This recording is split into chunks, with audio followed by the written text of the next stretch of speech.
les saludé a todos. De parte de Dios, gracias a Dios. El resto los saludé a todos.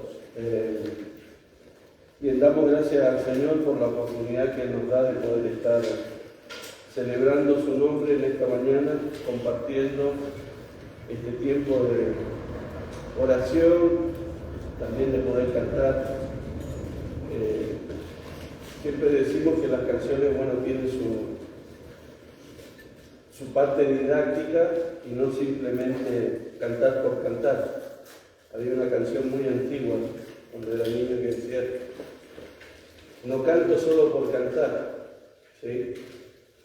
Siempre hay un motivo, hay una razón que nos lleva a cantar. Puede ser la tristeza, puede ser la alegría, puede ser una amargura, puede ser una prueba, una dificultad que nos puede llevar a cantar. De hecho, el apóstol Pablo a los tesalonicenses le dice: si alguno está pasando una prueba o una enfermedad, cante alabanzas, ¿sí?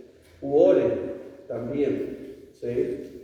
Hay momentos en que cantamos más, hay momentos en que cantamos menos. Hay situaciones que nos llevan de alguna manera particular a acercarnos de una manera más especial al Señor. Sin duda que las pruebas son las que más nos acercan al Señor, ¿sí? Redoblamos nuestras oraciones, redoblamos nuestra cercanía a la palabra de Dios para encontrar alguna respuesta a lo que nos está sucediendo. Lo que nunca debemos olvidar, amados hermanos, y siempre tenemos que tenerlo en mente, es que Dios está trabajando con cada una de nuestras vidas. Y Dios va a usar en este proceso 3 elementos. Y esos 3 elementos nos van a ayudar para que nosotros, como nos dice el capítulo 8 de Romanos, podamos llegar a ser la imagen de Cristo, o la imagen de Cristo se refleje en cada uno de nosotros. En ese proceso estamos. No estamos en un proceso de ser más exitosos, más ganadores, más conquistadores. Estamos en el proceso de ser más como Cristo. Y Dios va a usar todos los elementos que están a nuestro alrededor para trabajar en nuestras vidas.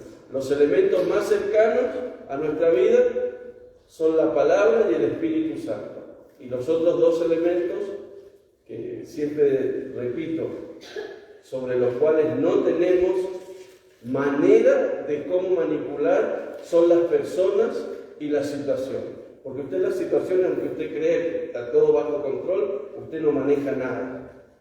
Cuando usted cree que maneja las personas, usted no está manejando nada. Usted cree que maneja la situación, usted cree que maneja las personas, pero en el fondo usted no está manejando ni está controlando nada. El único que tiene el control en nuestras vidas, en nuestras situaciones y en lo que nos sucede y en las personas es Dios. En lo que sí tenemos nosotros incidencia es en nuestra decisión de acercarnos en oración a Dios y en acercarnos a través de su palabra. Bueno, hoy vamos a compartir el pasaje que tenía que haber compartido la semana pasada, y la semana pasada compartí el pasaje que iba a compartir esta semana. ¿Se entiende, no? Bien. Vamos a ir al libro de los Hechos, estamos en el capítulo 20 ya. En algún momento vamos a terminar nuestro recorrido. Recuerde que estamos tratando de meter por lo menos las cartas que históricamente entran en el libro de los Hechos, las estamos tratando de meter en el relato. Y como decía yo la vez pasada, bueno, se nos quedó ahí colgado un par de textos, de pasajes del libro de los Hechos para llegar a lo que es el libro que estamos hoy recorriendo, que es el libro de Romanos. Bien, Hechos capítulo 20, versículo 1 al 6 vamos a leer, ¿sí? Vamos a leerlo en 2 versiones. NBD, ¿qué otra versión más tenemos? Lenguaje actual, ¿alguna otra? Estamos pobres de versiones, ¿qué pasa? Antes teníamos NBI. Dios habla. Las Américas. ¿Me perdonas, Cristian? ¿Vamos a las Américas? ¿Del 1 al 6? Del 1 al 6, sí. Dice: después que cesó el alboroto, Pablo mandó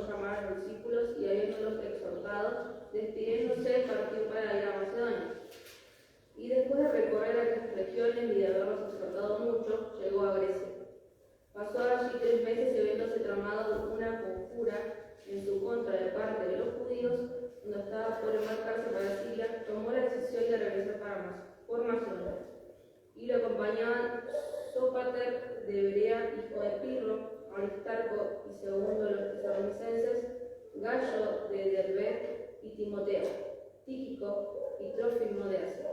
Pero estos se habían adelantado y nos esperaban en Troas.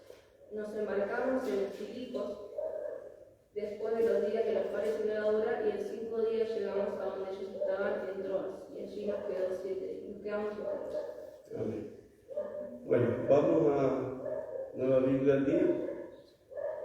Después que cesaron los disturbios, Pablo mandó buscar a los discípulos, y cuando los hubo animados, se despidió de ellos y salió hacia Macedonia. A lo largo del viaje fue exhortando con muchas palabras a los discípulos, y luego llegó a Grecia. Estuvo 3 meses allí. Cuando se disponía a zarpar hacia Siria, descubrió que los judíos planeaban atentar contra su vida, por lo que decidió tomar la ruta que pasa por Macedonia. Varios hombres lo acompañaron hasta Asia. Entre estos se encontraban Sópater, hijo de Pirro, Aristarco y segundo, de Tesalónica, Gallo de Derbe, Timoteo y Tíquico y Trófimo de Asia. Los acompañantes partieron primero y nos esperaron en Troas. Tan pronto terminaron las ceremonias de la Pascua, tomamos un barco en Filipos y 5 días más tarde arribábamos a Troas, donde permanecimos una semana. Amén. Bien. ¿Se recuerdan qué viaje misionero estamos del apóstol Pablo? El tercero, ¿sí? Vamos en el tercer viaje misionero. Y, bueno, el versículo 1 dice, una vez que se calmó el alboroto. ¿Dónde ocurrió este alboroto? En Éfeso. Bien, en Éfeso, ¿no? Donde los atacaron fuertemente porque el gremio, el sindicato de los plateros que preparaban las imágenes de Diana de los Efesios, se sintieron perjudicados económicamente, ¿sí? Por la predicación del Evangelio. Esto es interesante, porque el Evangelio también puede afectar económicamente a las personas. Alguien me podrá decir, sí, yo conozco pastor de iglesia donde le sacan la plata a la gente. Bueno, esa es otra historia. Acá no estamos hablando del contexto de la iglesia, sino estamos hablando del contexto de la sociedad, y en este caso la ciudad de Éfeso. ¿Usted cree que hoy día la iglesia podría afectar económicamente a algún gremio?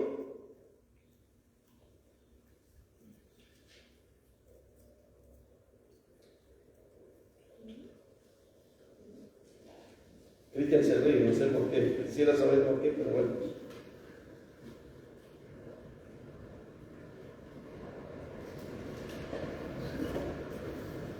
¿No?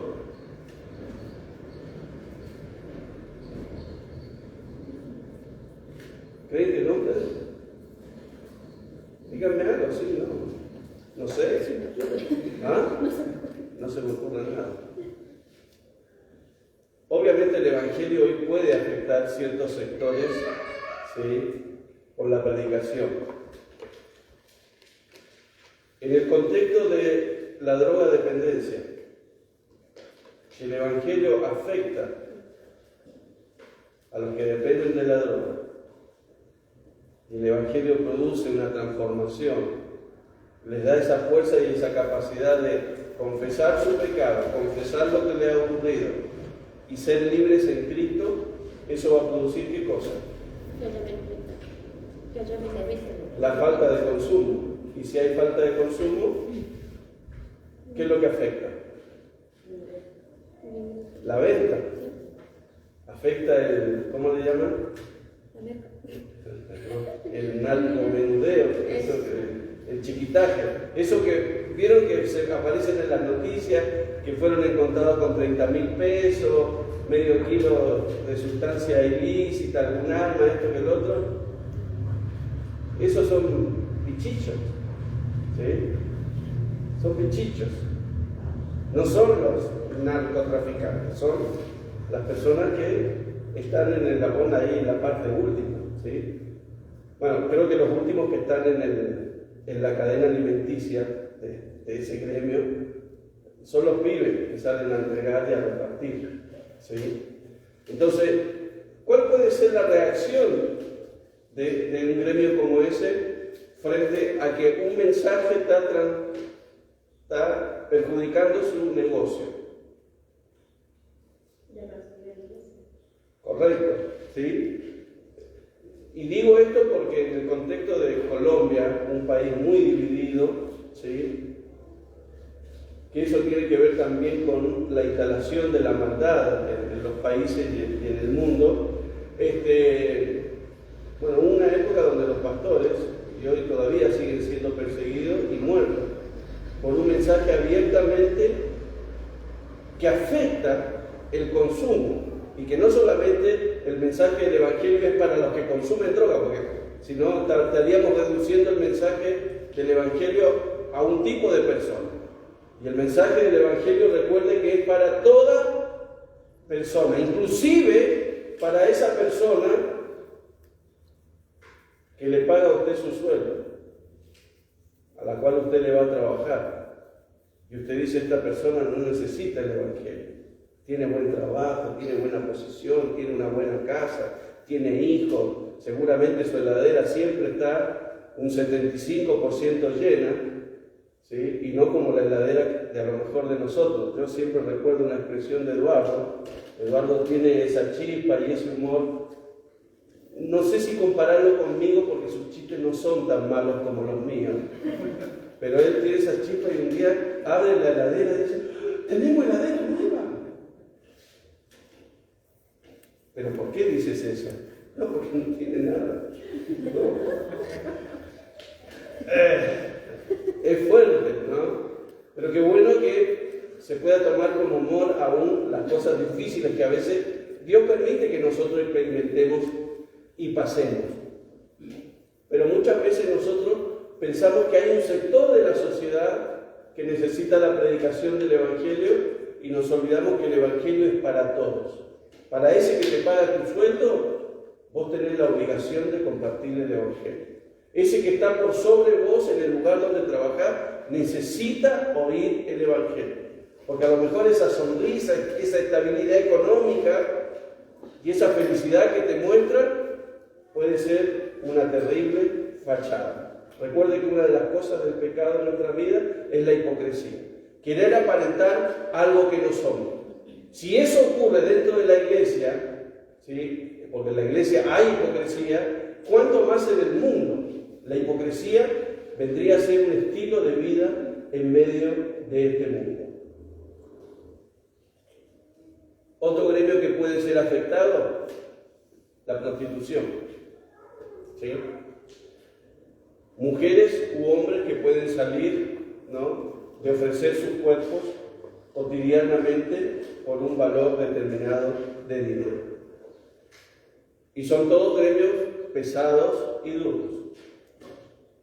Porque no solamente están los que dirigen ese gremio, sino están los que ayudan, ¿no?, a que ese gremio trabaje. Y eso tiene que ver con los poderes del Estado. No digo que todo el Estado está metido en esto, pero sí debemos entender que mucha gente de la fuerza policial, de la ley y de la política están metidos y buscan y tienen ganancias por fuera de lo que el Estado ya les paga para que sean personas incorruptibles.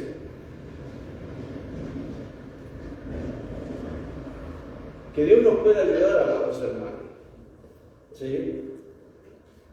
Podamos tener esta guerra no solamente desde la predicación del Evangelio, sino desde la oración estratégica.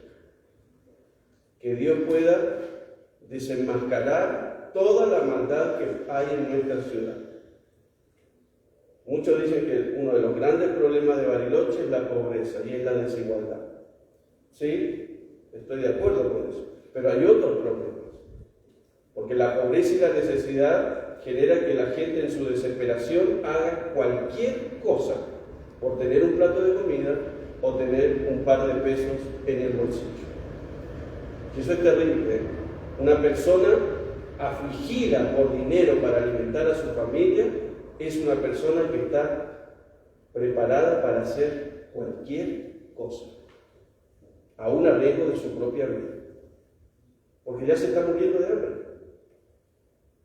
Morirse ahora, morirse en un par de meses o años después por hambre, prácticamente para esa persona es lo mismo. Y la desesperación lo va a llevar a hacer cualquier cosa.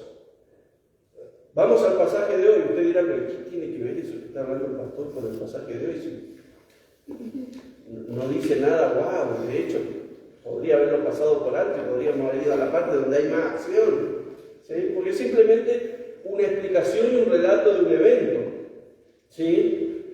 Pero es un resumen que el autor del libro de los Hechos hace pensando en quién está leyendo o en quién está escuchando este relato, ¿sí? Es un resumen, parece un resumen medio confuso, ¿sí? Del ministerio de Pablo en Macedonia y en este que es su tercer viaje misionero estando en Grecia, ¿sí? La mejor manera de entender el ministerio de Pablo en el área del evangelismo y su preocupación por la iglesia, lo podemos entender y lo podemos ver muy graficado en las epístolas a la iglesia de Corinto. Si usted lee 1 y 2 de Corintios, allí se va a encontrar con un esbozo de las cosas fundamentales del trabajo evangelístico de Pablo y de la fundación de la iglesia. Pablo está preocupado de que el evangelio llegue a todas las ciudades. Pablo está preocupado que Cristo sea conocido por todos, pero también a la par de eso está preocupado de cómo está la iglesia que ya ha sido fundada y ha sido creada. ¿Sí? Pablo está en este constante viaje mental y yo creo que sus oraciones siempre deben haber ido apuntando a dos cosas primordiales. La primera, Señor, abrinos puertas para predicar tu evangelio. Queremos llegar a más personas. Pero también su preocupación es ayuda a los pastores que han quedado para que puedan seguir trabajando y puedan seguir predicando el sano mensaje del evangelio. Usted se habrá dado cuenta de que el autor, por ejemplo en el versículo 6, dice, nosotros salimos. ¿Por qué? Porque el autor del libro de los Hechos es parte del equipo de Pablo y es testigo, ¿no?, ocular. ¿Se acuerdan de quién es el autor del libro de los Hechos? Lucas, ¿no? Por eso es bueno que cuando usted lea el Evangelio de Lucas, no salte al Evangelio de Juan. De hecho, si va a leer los Evangelios, lea Mateo, Marcos, Juan, Lucas y el libro de los Hechos. ¿Sí? Porque ahí va a tener un hilo conductor de un mismo autor, ¿sí? Y va a poder entender Cristo con sus discípulos, Cristo en la iglesia, ¿sí? Que es el tema del libro de los Hechos. Bueno, Lucas intenta detallar los movimientos de Pablo, ¿sí? Y usa el tiempo como marcador, ¿sí? Nombrando lugares, pero también en este pasaje nombra muchas ciudades. Entonces no tenemos información de qué hizo, qué pasó en esas ciudades.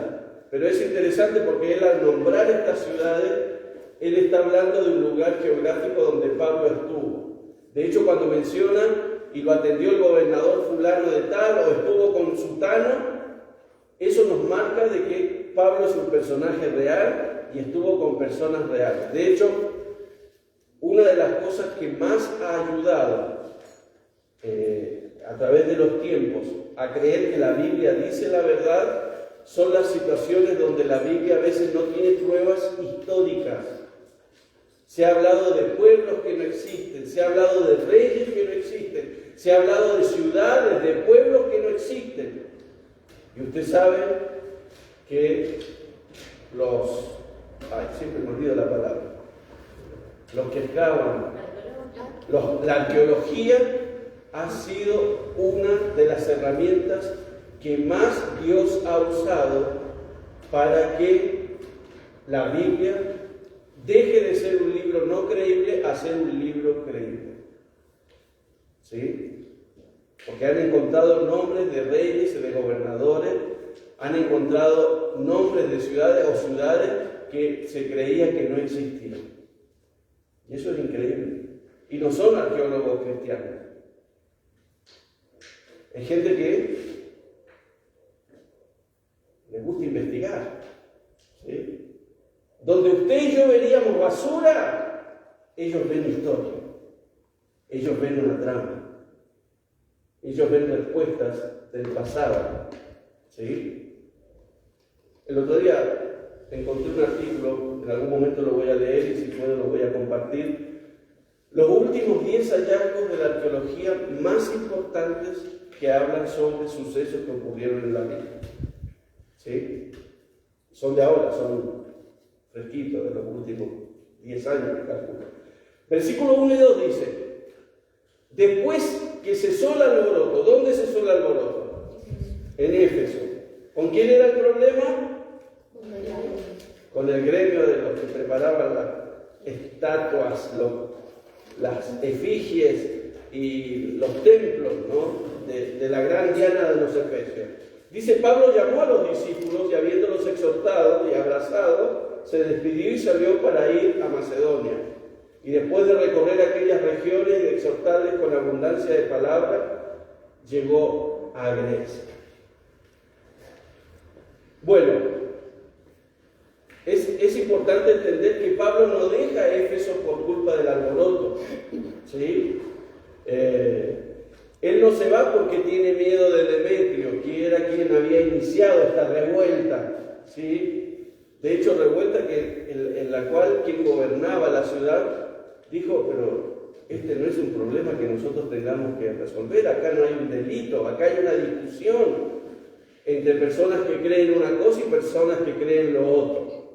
Entonces Pablo no deja la ciudad por causa del alboroto, sino que la deja por causa de la obra evangelística que había terminado. ¿Sí? Mire lo que dice el versículo 26 del capítulo 19 de Hechos. Pero como han visto y sabido, Pablo ha persuadido a mucha gente de que no son dioses los que hacemos con nuestras manos. De esto ha convencido a mucha gente, no solo en Éfeso, sino en casi toda Asia. ¿Qué quiere decir esto que Pablo ha convencido a mucha gente?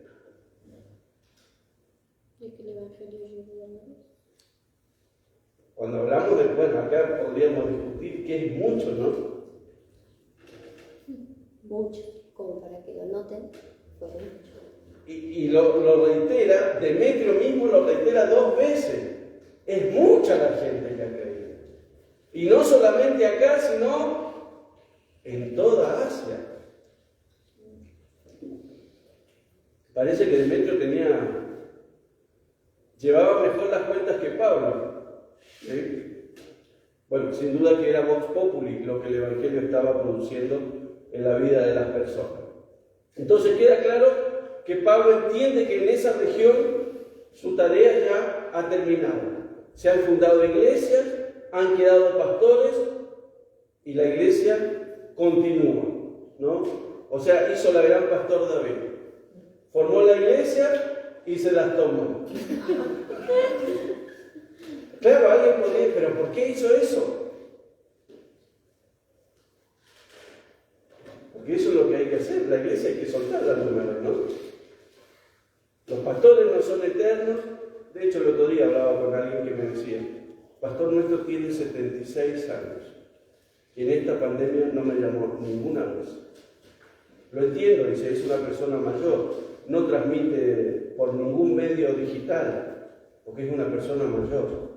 Yo lo entiendo eso. Hemos estado 2 años sin congregarnos por causa de la pandemia. Bueno, yo lo escuché con mucho respeto. ¿Qué le puedo decir yo? ¿Venite a mi iglesia? No. Porque no es esa la manera en que la iglesia crece. Pero sí te da a entender de que hay personas que toman el ministerio de una manera y otras lo toman de otra. O sea, para bien o para mal. ¿Sí?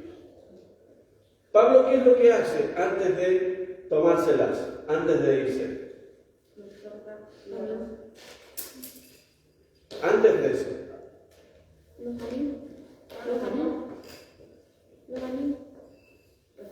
Bien. Pablo mandó a llamar a los discípulos. O sea, a los creyentes. ¿Sí? Y después de animarlos, dice. O sea, él estaba preocupado por el evangelismo y por el discipulado. ¿Sí? Creo que Pablo no lo menciona, pero él estaba muy empapado de lo que nos dice Mateo 28, 18 al 20. ¿Qué nos dice? Lo vamos a recordar.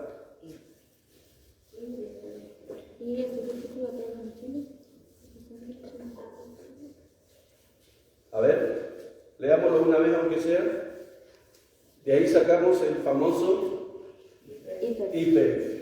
Yendo, predicando y formando. Esa es la misión de la iglesia.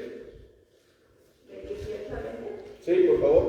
Jesús se acercó y les habló diciendo: toda potestad me es dada en el cielo y en la tierra. Por tanto, id y haced discípulos a todas las naciones, bautizándolos en el nombre del Padre, y del Hijo y del Espíritu Santo, enseñándoles que guarden todas las cosas que os he mandado. Y aquí yo estoy con vosotros todos los días hasta el fin del mundo. Amén.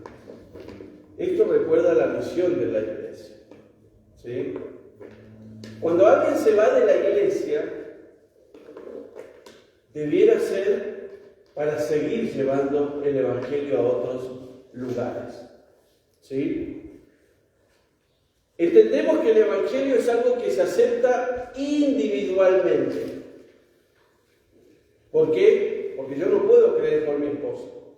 Yo no puedo creer por mis hijos. La fe es algo individual. Yo creo en Jesús como mi Salvador. Sé que Él tiene poder para salvar a mi familia, lo creo. Pero mi fe me salva a mí. Mi fe en Jesús me salva a mí. Eso tenemos que tenerlo claro. ¿Sí?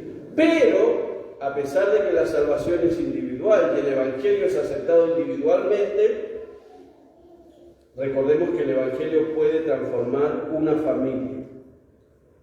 Y el Evangelio puede transformar una ciudad y el Evangelio puede transformar una nación. Ahora, cuando el Evangelio transforma una familia, empieza algo que en la iglesia debiera ser moneda común. Es el servicio.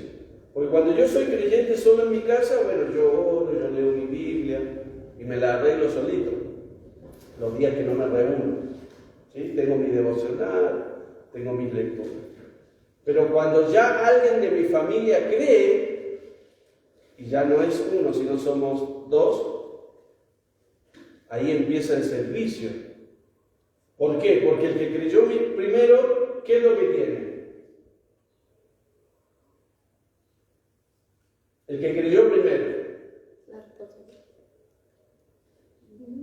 Sí, pero ¿qué tiene?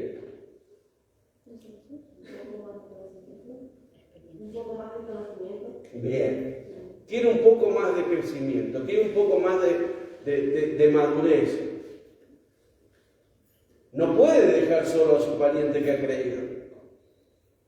Tiene que acompañarlo, tiene que discipularlo. Ay, pero pastor, yo no terminé el primer libro. Bueno, ¿qué espera que no lo termine?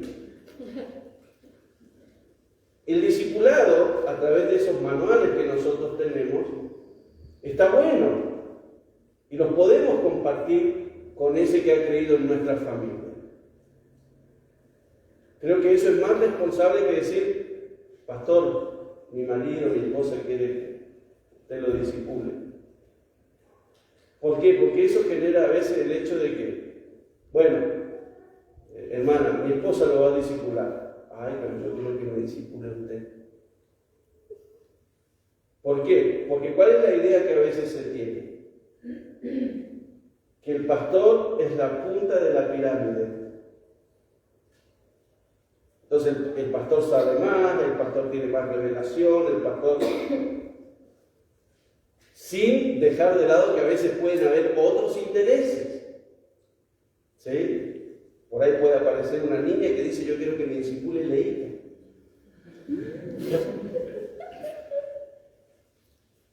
Y frente a eso la iglesia tiene que ser firme. Mujeres discipulan mujeres, hombres discipulan hombres.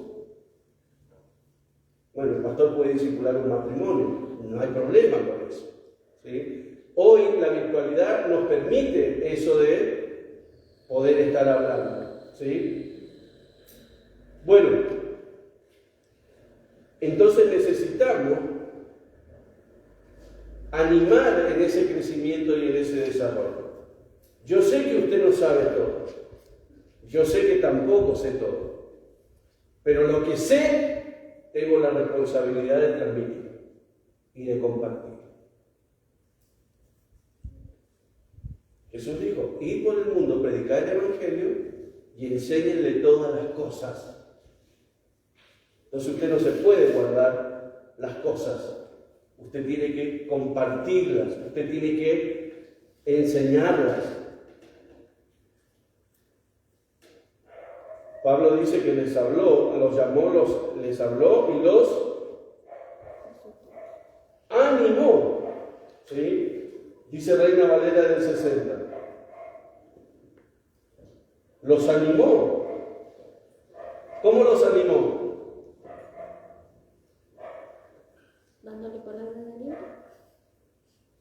No sé qué dice su Biblia, pero Reina Valera contemporánea dice: después de recorrer aquellas regiones y de animar a los hermanos con largos discursos, se dirigió a Grecia. O sea, lo que hizo en Éfeso lo hizo en todas las regiones donde se fundaron iglesias. Estuvo con los hermanos, los animó y les dio largos discursos. ¿Por qué?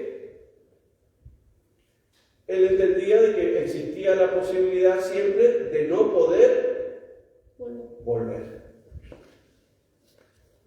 ¿Se imagina una iglesia dependiente de Pablo? Pablo, te necesitamos porque necesitamos enseñar a nuevos pastores, a nuevos líderes. Ni le dijeran a Pablo, Pablo, hay que bautizar nuevos hermanos. ¿Recuerda lo que Pablo dice en su carta a los Corintios? De la iglesia de los Corintios creo que hay 2 a los que bauticé, pero a mí Dios no me llamó a bautizar. Con eso Pablo no está diciendo esa tarea fácil que se encarguen otros. No. Bautizar tampoco es fácil. ¿Por qué? Porque hay que examinar. Bueno, ustedes saben que nosotros examinamos a los candidatos que quieren bautizarse para ver si realmente están creyendo o es simplemente un entusiasmo, ¿sí?, que los está motivando a bautizarse. ¿Sí? Bien, dice que recorrió aquellas regiones. Probablemente recorrió muchas ciudades. Macedonia de Filipos, Tesalónica, Berea. ¿Sí? Bueno, no me acordé de traer un mapita para poder verlo, pero en su Biblia ahí tiene el mapa, pueden mirar después ustedes detenerse. Y dice que llegó, ¿a dónde? A Grecia. ¿Sí? Grecia pertenecía a la provincia romana de Acaya. ¿Sí? Grecia estaba representada por la provincia romana de Acaya. La ciudad principal de esta región era Corinto. ¿Sí? Pablo tenía un ministerio extendido también en esta área. Y durante su estadía en Corinto, él escribe la carta a los de Roma. Pablo estaba preocupado por la iglesia en Corinto, como lo muestra claramente en la primera y en la segunda carta, cuando hace mención a las problemáticas que hay allí. Entonces, cuando un creyente cree y comparte el Evangelio y aparece un segundo creyente, ya se necesita alguien que discipule. ¿Y quién discipula? El mayor al menor. Pero después esos 2 siguen compartiendo el Evangelio y lo más seguro es que aparezca otro creyente. u otro creyente más. Y ya los dos se transforman en 3 y se transforman en 4. Y así la iglesia va creciendo. Creo que si algo ha dejado o está dejando esta pandemia, es que la iglesia entienda la importancia del culto familiar. No hemos hablado mucho sobre eso. Nosotros en casa, saben que desde antes de la pandemia compartimos todas las noches la lectura bíblica, leemos la Biblia en un año y compartimos la meditación. No todos, obviamente, pero siempre hay 1 o 2 o 3 que comparten su meditación cotidianamente. ¿Qué nos está faltando? Nos está faltando cantar, ¿sí? Porque el culto tienen que estar estos 3 elementos: la palabra, la oración y el cantar. Recuerden ustedes que el cantar es algo que refuerza, por medio de la melodía y la letra, refuerza lo que se está aprendiendo a través de la Biblia. De hecho, si usted le pregunta a niños donde se practicaba el culto familiar, ese niño seguramente le va a decir que lo que más recuerda son las canciones, por la melodía, por el ritmo. No tanto de qué se habló, no tanto qué se oró, pero sí lo que se cantaba, porque a veces era con ritmo y otra vez era medio como, parecía un velorio, ¿no? Porque hay canciones que son medias lentas, medias apagadas, y más cuando hablan del porvenir, ¿no? Por eso Érico siempre aclara, ¿no? Esa canción, hay un lugar donde mi alma anhela, parece que habla de la muerte, ¿no? Pero en realidad son canciones que nos deben animar a anhelar el regreso del Señor. Les pregunto, de los que están acá, exceptuando obviamente los gáticos, saquemos los gáticos, de los que están acá, sé que muchos no vienen de un trasfondo cristiano evangélico, y eso también lo entiendo, pero de los que están acá, cuando niños, ¿cuántos practicaban la oración, la lectura de la Biblia en su hogar, la oración? ¿Pueden levantar la mano? ¿Josefina? Bien. ¿Lo siguen practicando? Sola. Bien. Lo importante es practicarlo, ¿sí? Aunque sea solitariamente. Culto familiar no necesita ser un culto de 1 hora. Le puede llevar 10, 15, 20, 30 minutos, ¿sí? No estamos hablando de un tiempo muy extendido. La meta de los creyentes es que haya una iglesia. Y para que haya una iglesia no se necesita un pastor, se necesita que haya creyentes. Creyentes que compartan el Evangelio, creyentes que discipulen a otros. No importa, a lo mejor lo que vas a compartir y a enseñar no es ¡guau! Porque veo que siempre nosotros miramos eso. Pero yo no sé mucho. Pero de lo que estás seguro, compartilo. Hablalo, no te calles. Sin duda que los niños que crecen en un ambiente donde hay oración, donde hay compartir la palabra y donde hay alabanza al Señor, bueno, no hay una estadística sobre esto, pero tienen muchas más posibilidades de creer al Evangelio más tempranamente en su edad que los que nunca compartieron un culto familiar. Bien, ustedes me dijeron de que hablaba el versículo 2 de exhortación, ¿sí? ¿Qué es la exhortación?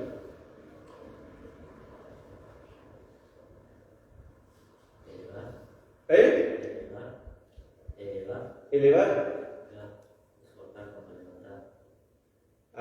Ok, bien. Claro, animar como animar. Bien.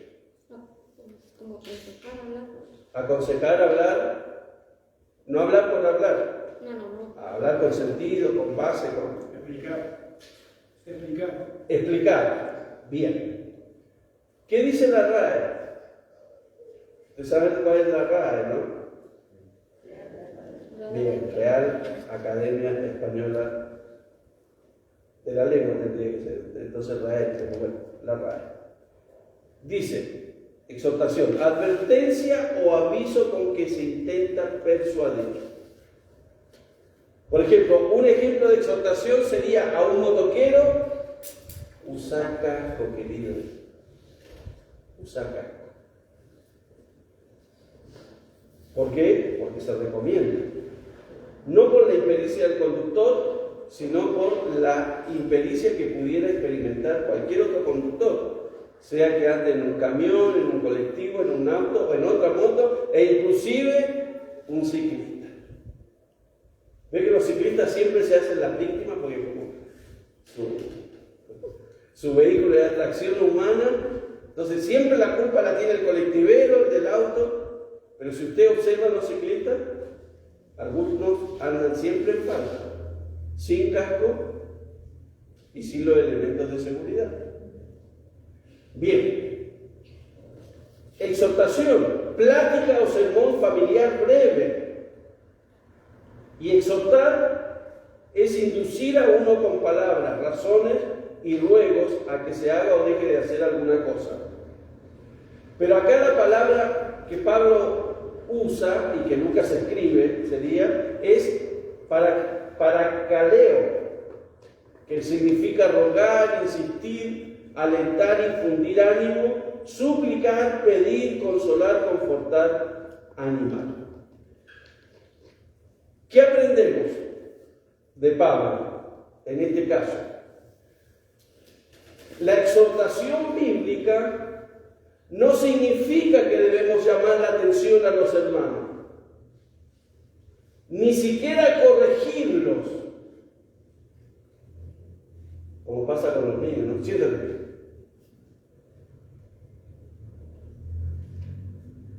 Sí, a mí me corregían mucho la postura, ¿no? Siempre era medio, parecía el jorobado de Notre Dame. ¿Sí? Bien. ¿De qué se trata la exhortación bíblica? Infundir ánimo. Pero ese infundir ánimo no es, está todo bien, vamos adelante. ¿Vieron ese equipo que sale el primer tiempo 5-0 abajo y salen gritándose, vamos que lo damos vuelta, vamos que lo empatamos? No. Eso es infundirse ánimo. Se infunde ánimo frente a una expectativa prácticamente imposible. Hoy, futbolísticamente hablando, es imposible dar vuelta a un 5-0. ¿Sabían que el Bayern Múnich perdió ayer 4-2? Con un equipo que no conoce nadie. Pero a través de su historia siempre le ha hecho partido al Bayern Múnich. Y la mayor cantidad de goles que ese equipo le hizo al Bayern Múnich una vez en la historia fueron 5 goles. Pero ¿saben que perdieron el partido? El Bayern hizo 6.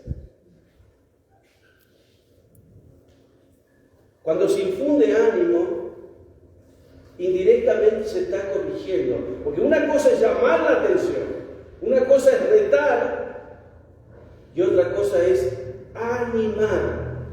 Por ejemplo, cuando yo animo a que ustedes oren más, cuando yo animo a que ustedes se acerquen más a la Escritura, ¿a qué los estoy llamando? ¿Cómo? Bien. Sí, pero antes del cambio.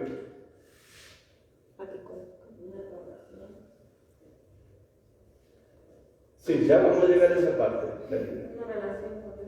Correcto. A que me acerque más a Dios. Porque el cambio no es algo que produzco yo, hermano. No es que yo prediqué esta mañana 1 hora y media y ustedes se van a ir más santos. más perfecto. Porque el único que puede producir los cambios es Dios. Porque Dios nos creó. Y Él nos conoce, y Él nos puede cambiar y transformar. Cuando yo animo a que ustedes oren más, se acerquen a la Escritura, indirectamente se están acercando a Dios a través del Espíritu Santo, ustedes tienen la probabilidad de que seguramente sus vidas van a ser cambiadas, sus corazones van a ser cambiados, sus pensamientos van a ser cambiados, su forma de actuar va a ser cambiada. Entonces yo no necesito decirle, Eduardo, deja el pecado. Porque cuando Eduardo se confronte con Dios y su palabra, él se va a dar cuenta de lo que tiene que cambiar. Ahora él tendrá que cambiar, ¿o no?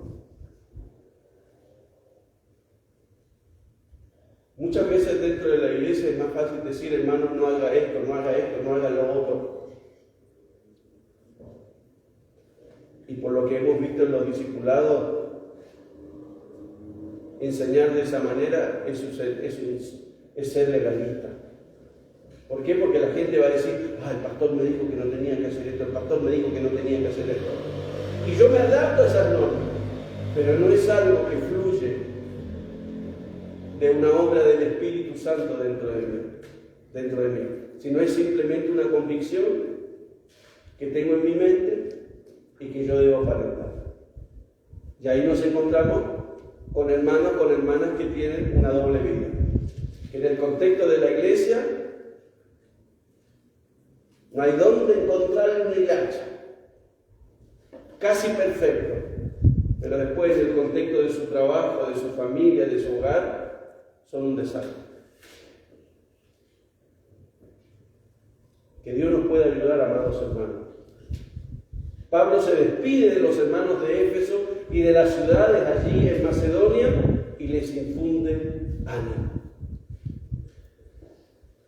Bueno, Lucas no se tomó el trabajo de escribirnos por lo menos una partecita de lo que Pablo les dijo a sus hermanos.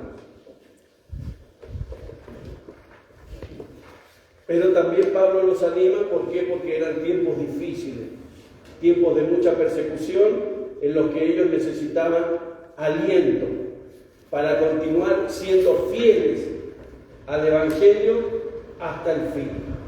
Nosotros necesitamos constantemente, amados hermanos, ser animados para que cuando Cristo regrese seamos hallados encontrando fieles.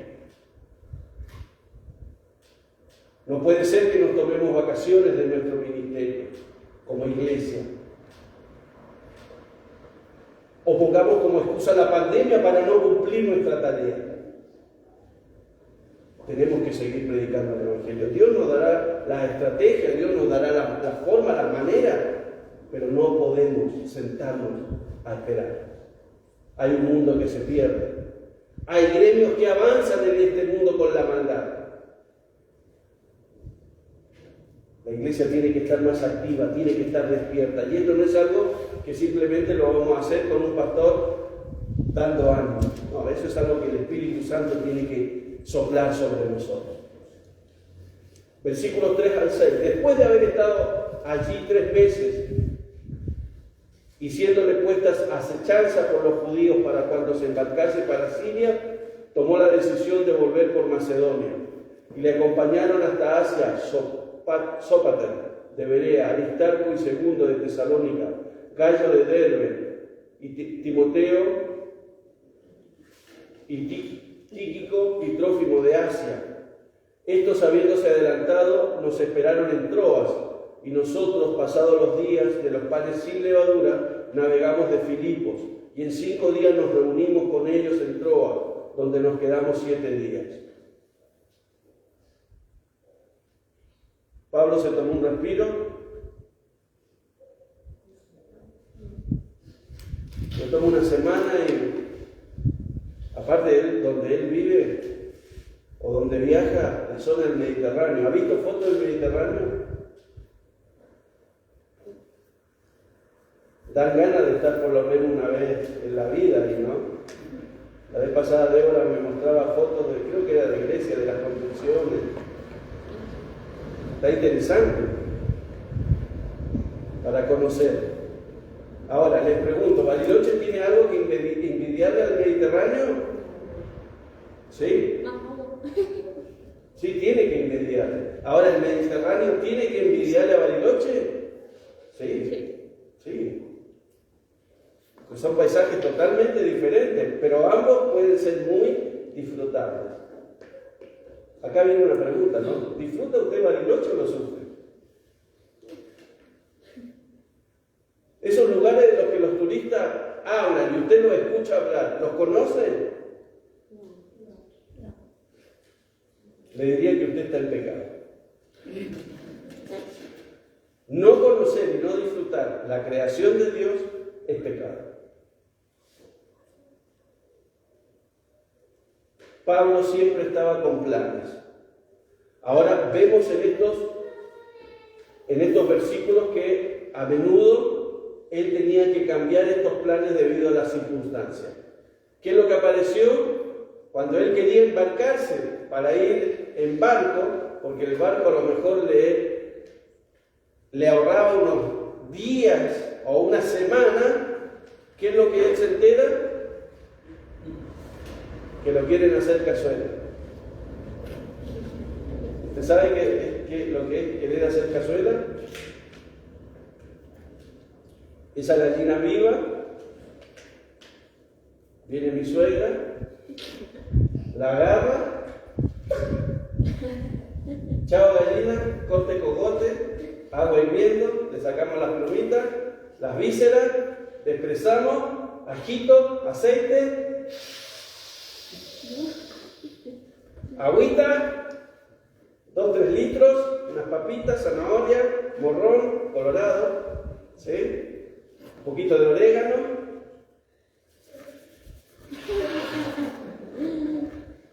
Bueno, creo que cada uno de nosotros, amados hermanos, hay un enemigo que busca hacernos cazuela.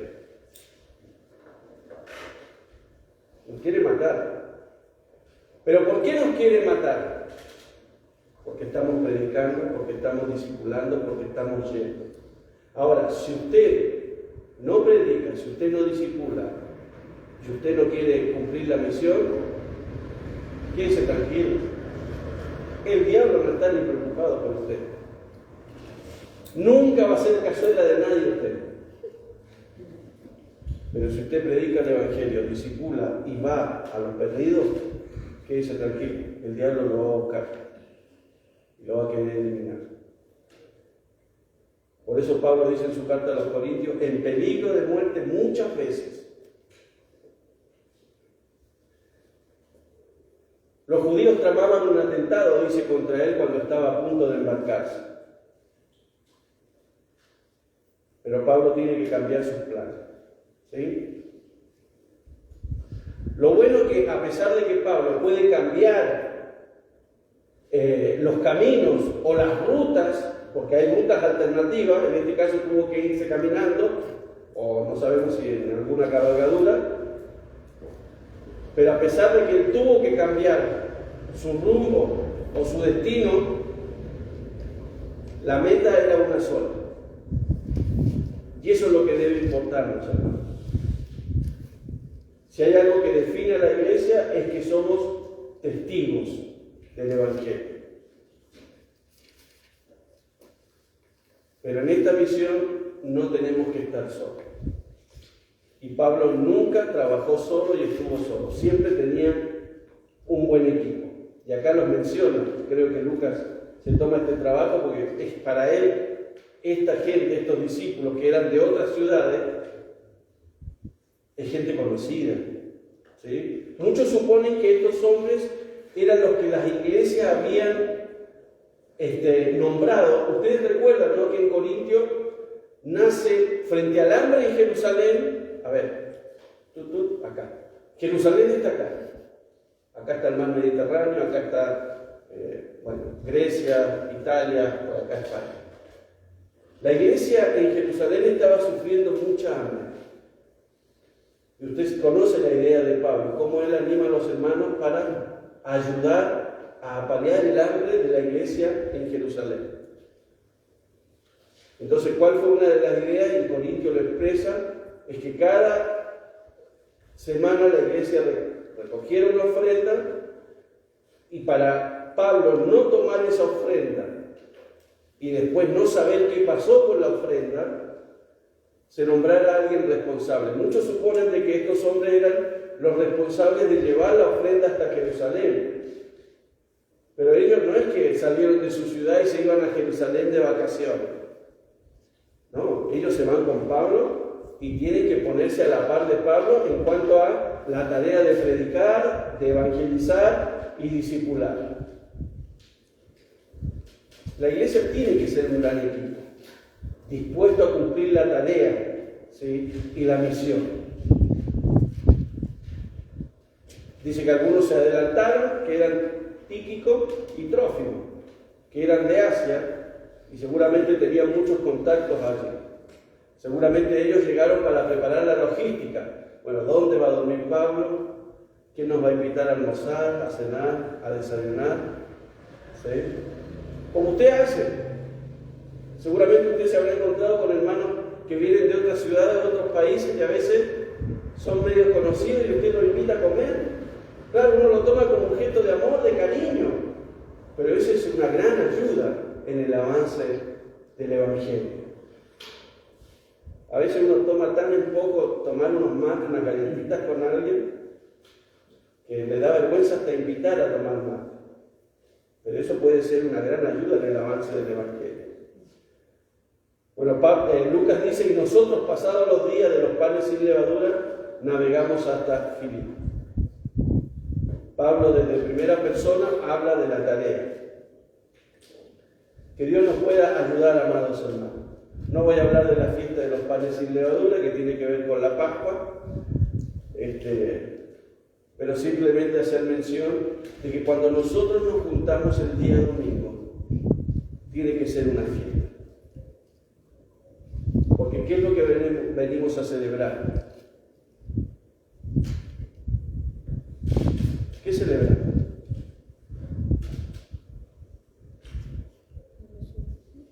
¿En la Pascua hizo? ¿En la Pascua? No, ¿qué celebramos los domingos? Lo que Jesús hizo. ¿Qué hizo? Resucitó.